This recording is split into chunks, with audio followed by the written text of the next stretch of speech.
Hey, what's up, guys? Welcome to another book review done by me, Nick Pell, once again from my college dorm. This week we have a book called The Struggle for Modern Tibet, the Autobiography of Tashi Tsering. Once again, as with all foreign novels, if I mispronounce something and you know it's supposed to be said a different way, I apologize, because I probably will mispronounce stuff. But this was a book that was done in a very interesting way.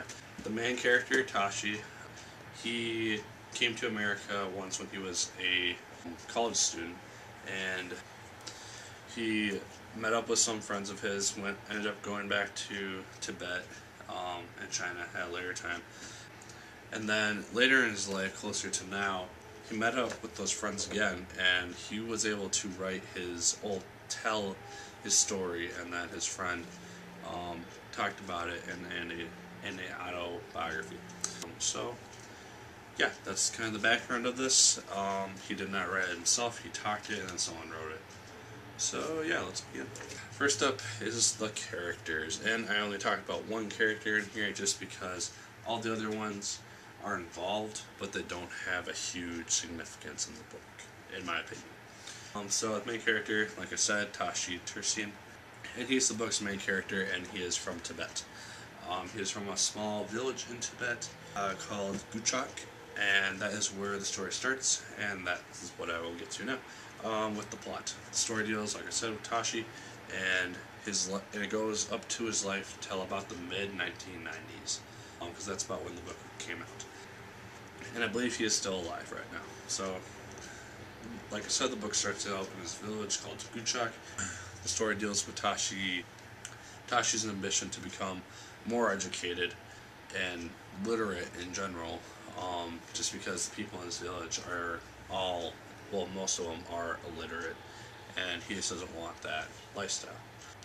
And through his education, he wants to find a way to better Tibet and make it a better place for Tibetans in general. And the story itself is around 201 pages. That's the copy that I have. I'll give you a little overview of the plot. Like I said, the plot starts out when he's young, and then he goes to the main city in Tibet to do something that deals with the Dalai Lama. I will not spoil that for you. Eventually he goes to India, and then America, and then to China, and then back to Tibet, I believe.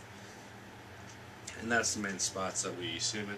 Obviously things happen during those little trips, but it's a good story and I won't spoil that for you. So yeah, on to themes. First theme, traditional versus modern. This is very clear to see because at the beginning of the story you see Tibet as this very traditional place. It's got kind of family roles. Tashi has two fathers who are brothers that are married to the same wife, and the oldest one just takes the title of father, and then his younger brother takes the title of uncle. Tashi has no idea who his actual father is, but he respects the oldest one as his actual father. Wow, that's a lot.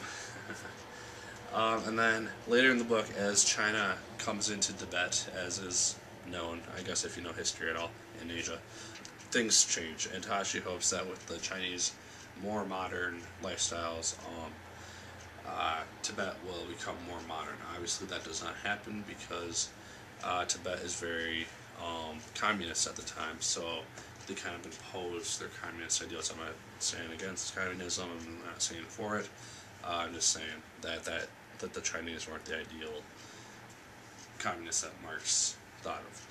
And yeah, China versus Tibet kind of goes into that too. That's another theme.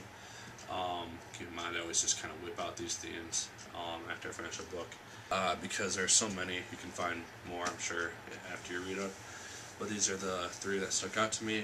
Last one is justice, which deals with Tashi mainly and how he is treated once communist China kind of takes over Tibet and his experience in China. And yeah, those are the themes, and we go to enjoyment. For the most part, I very much enjoyed this book. I actually finished it today, about 2 hours ago or so, 2 or 3 hours ago, and I really liked it.